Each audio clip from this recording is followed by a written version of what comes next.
بسم اللہ الرحمن الرحیم۔ احباب گرامی، توبہ کا لغوی معنی یہ ہے کہ رجوع کرنا، پلٹنا۔ قرآن و سنت میں توبہ کی بڑی اہمیت اور فضیلت بیان کی گئی ہے۔ ریاض الصالحین کا دوسرا چیپٹر بھی اسی موضوع کے مطابق ہے کہ توبہ کیسے کی جاتی ہے، اللہ کے ہاں توبہ کی اہمیت کیا ہے، توبہ کی فضیلت کتنی ہے، اور بندے کو توبہ کیوں کرنی چاہیے۔ ان تمام سوالات کے جواب انشاءاللہ ہم آنے والے ایام کے اندر دیکھیں گے۔ سب سے پہلے تو یہ سمجھ لیجئے کہ توبہ کی 3 شرطیں اہل علم نے بیان کی ہیں، اور وہ تینوں شرائط قرآن و سنت کا فہم حاصل کر کے ان کو مقرر کیا گیا ہے۔ ان 3 میں سے ایک شرط بھی کم ہو تو بندے کی توبہ نہیں ہے۔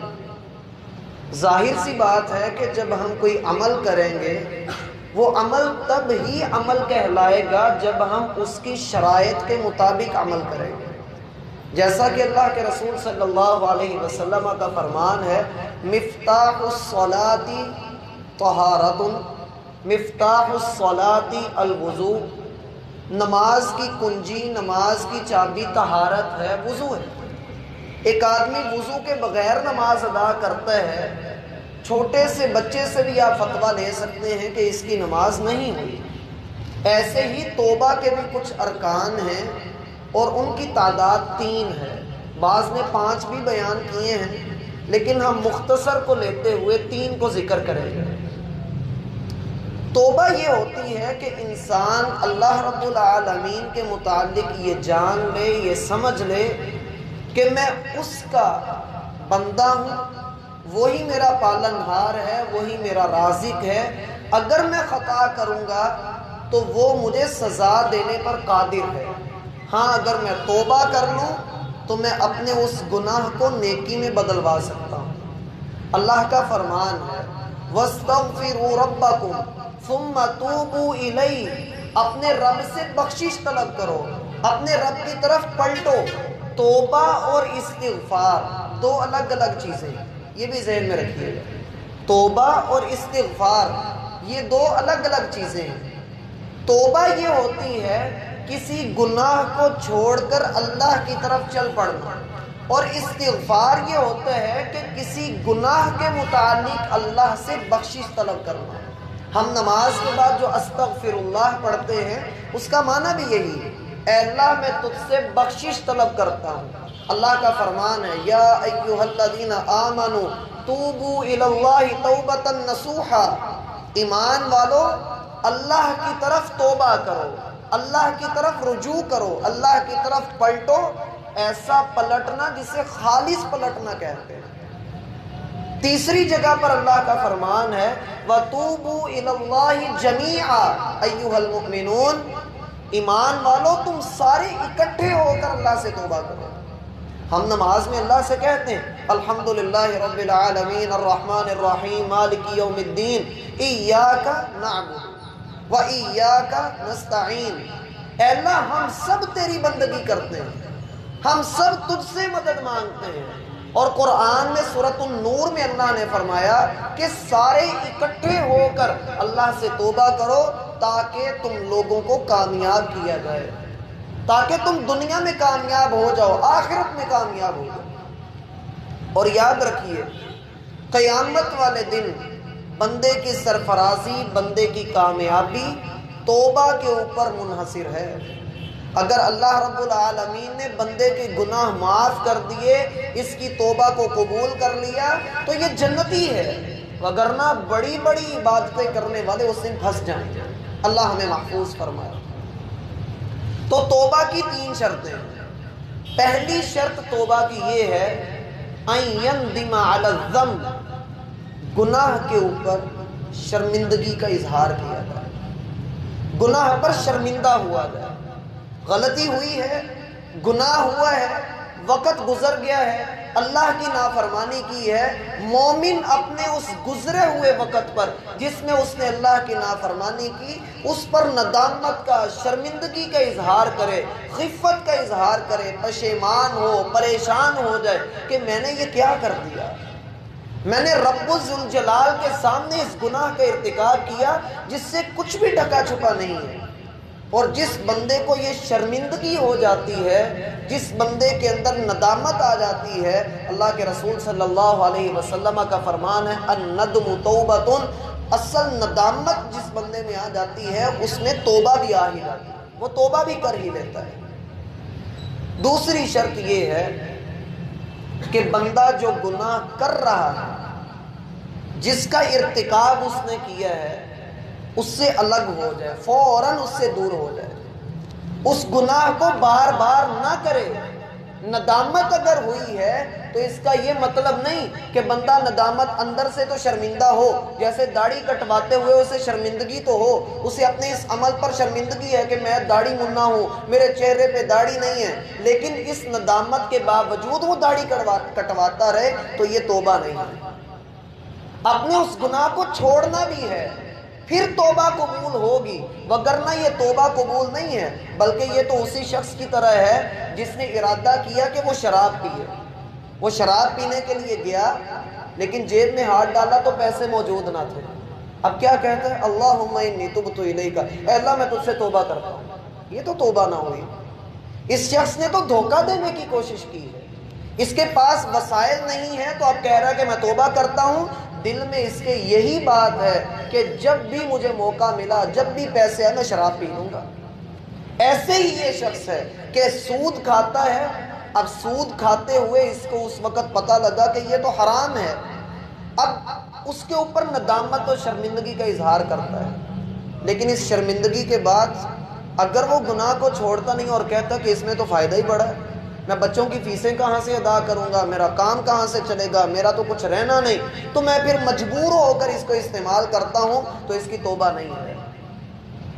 یہی مثال داڑھی مونڈنے والے کی، جھوٹ بولنے والے کی، وعدہ خلافی کرنے والے کی، سب کی یہی مثال ہے کہ بندہ جب ہر طرف سے پھنس جائے اس وقت کہے کہ توبہ ہے، اور جب اس کو قوت مل جائے، طاقت مل جائے تو گناہ کر لے۔ گناہ کو چھوڑنا بھی پڑے گا، یہ ہے دوسری شرط۔ پہلی شرط یہ کہ شرمندگی، دوسری یہ کہ اس سے ندامت کا اظہار بھی کیا جائے اور بچا جائے، دور ہوا جائے۔ تیسری شرط یہ ہے کہ بندہ آئندہ کے لیے اللہ سے وعدہ کرے کہ وہ یہ گناہ نہیں کرے گا۔ آئندہ کا، مستقبل کا علم تو اللہ کے پاس ہے کہ بندے نے کیا کرنا ہے، لیکن اپنے طور پہ وہ سچے دل سے یہ کہے کہ میں آئندہ یہ گناہ نہیں کروں گا۔ اور اگر ہم زبانی کلامی یہ کہہ بھی دیں کہ میں یہ گناہ نہیں کروں گا، لیکن دل میں ہو کہ جب بھی موقع ملا کر گزروں گا، تو میرا بھائی وہ علیم بذات الصدور ہے، سینے کے حال وہ جانتا ہے، اسے معلوم ہے کہ بندہ توبہ کہاں سے بول کر رہا ہے۔ اور ہم نے اس سے پچھلے چیپٹر میں یہ بات پڑھی تھی کہ انما الاعمال بالنیات، اعمال کی جزا کا دار و مدار نیتوں پر ہے۔ توبہ کی جزا تب ہی ملے گی جب بندہ اللہ کے سامنے سچے دل سے توبہ کرے گا۔ اور اگر بندہ کامیابی چاہتا ہے تو توبہ کو اپنا اوڑھنا بچھونا بنا لے، استغفار کو اپنا اوڑھنا بچھونا بنا لے۔ رسول اللہ صلی اللہ علیہ وسلم فرمایا کرتے تھے واللہ انی لاستغفر اللہ، اللہ کی قسم میں اللہ سے ایک دن میں 100 سے زائد مرتبہ بخشش طلب کرتا ہوں، توبہ کرتا ہوں۔ یہ نبی کی بات ہے۔